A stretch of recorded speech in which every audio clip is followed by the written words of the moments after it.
कंचन जी, एक और चीज बताता हूँ कि डूबते को तिनके का सहारा ही काफी होता है। बिल्कुल।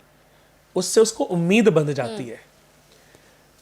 और उसने मेहनत की, उसकी वो मेहनत रंग लाई और वो बेचारा बाहर आ गया। उसने उसको बड़ी ब्लेसिंग दी, बड़ा आशीर्वाद दिया। अब राम भी उसको छोड़ के आगे बढ़ गया। अब जब आगे बढ़ रहा था, अचानक देखा उसके पाँव में उसको कुछ चुभने का एहसास हुआ। और उसने जैसे ही अपने पाँव की तरफ देखा तो एक कांटा भेदता हुआ ऊपर तक आ गया। अब उसने देखा कि मेरे तो पूरा खून जो है, पूरे पाँव में जो है खून ही खून। उसने वो कांटा किसी तरीके से बाहर निकाला और कराहते हुए, और उसके बाद उसने अपनी शर्ट फाड़ी और पट्टी की।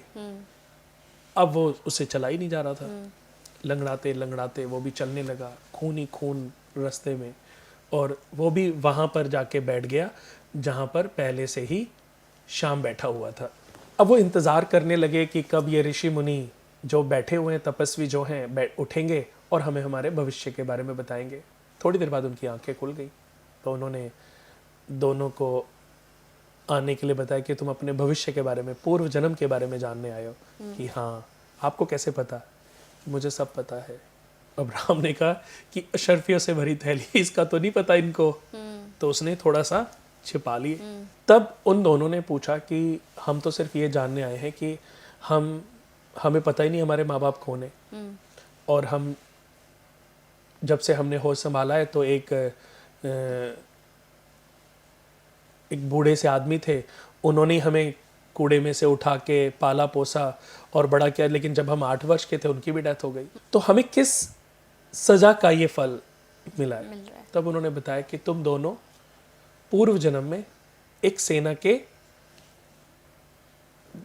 अधिकारी पद पर थे। अच्छा। और तुम्हारा दोनों का जो नेचर था वो ऐसा था कि लोगों को मारना, उनको लूट लेना, उनको काटना, उनको तड़पा तड़पा के मारना, यही तुम्हारा रोल था।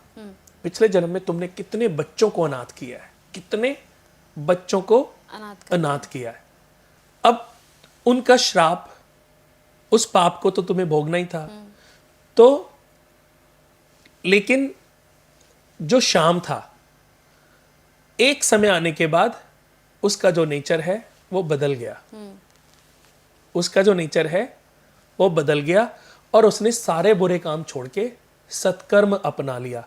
और इतना सत्कर्म अपनाया, इतना अच्छा काम किया, इतना अच्छा काम किया कि उसके काफी हद तक पाप उसी जन्म में खत्म हो गए।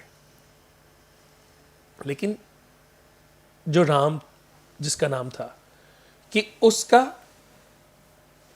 पाप का कोई अंत नहीं हुआ। जब उसका घड़ा भरा तो उसकी मृत्यु हुई। लेकिन इस जन्म में तुम दोनों, क्योंकि तुम उस जन्म में भी दोनों बहुत अच्छे दोस्त थे, तो इस जन्म में भी तुम्हें उस सजा को भोगना था और इसीलिए तुम्हारा जन्म हुआ। तो पैदा होते ही जैसे तुमने लोगों को अनाथ किया, तुम भी अनाथ हो गए। फिर जिसने तुम्हें पाला पोसा वो भी तुम्हें छोड़ के चला गया। वो तुम्हारे ही पाप की सजा उसको भी मिली। उसकी भी अपनी कोई सजा होगी, लेकिन तुम्हें उसका सुख नहीं मिलना था। फिर तुम बड़े हुए, तुमने फिर अपना नेचर से अपनी जीवन को शुरू किया। लेकिन अब नेचर दोनों का भिन्न हो गया कि राम और श्याम पिछले जन्म के पुण्य कर्मों से जो पाप कर्म किए थे वो तुम्हारे 12 वर्ष तक तुम्हें पाप भोगना था।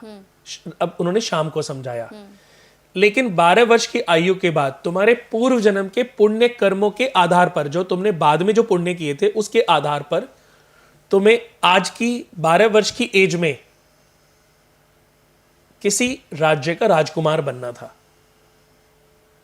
यानी कि लिखा गया था कि एक राजमहल में वो अनाथ थे, राजा महाराजा, राजा और उनकी पत्नी, और आज के दिन तुम्हारा उन्होंने एडॉप्शन करना था, तुम्हें एडॉप्ट करना था।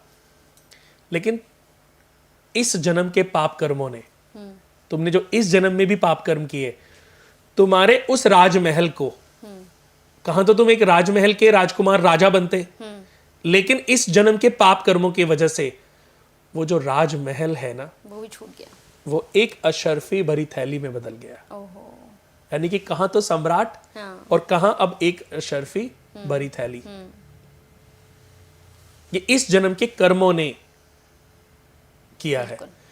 और जो राम था, उसके पाप कर्मों के आधार पर आज के दिन उसकी मृत्यु लिखी हुई थी, उसकी मृत्यु लिखी हुई थी। लेकिन इस जन्म के अच्छे कर्मों ने, इस जन्म में अच्छे उसके दान ने उसकी मृत्यु को किसमें बदल दिया? एक कांटे में। यानी कि जब वो कांटा चुभा था ना अभी राम तुम्हें, उस पल तुम्हारी मृत्यु होनी थी। लेकिन तुमने जो इस जन्म में अच्छे कर्म किए हैं ना, तुम्हारी मृत्यु टल गई और सिर्फ एक कांटे में वो कन्वर्ट हो गए।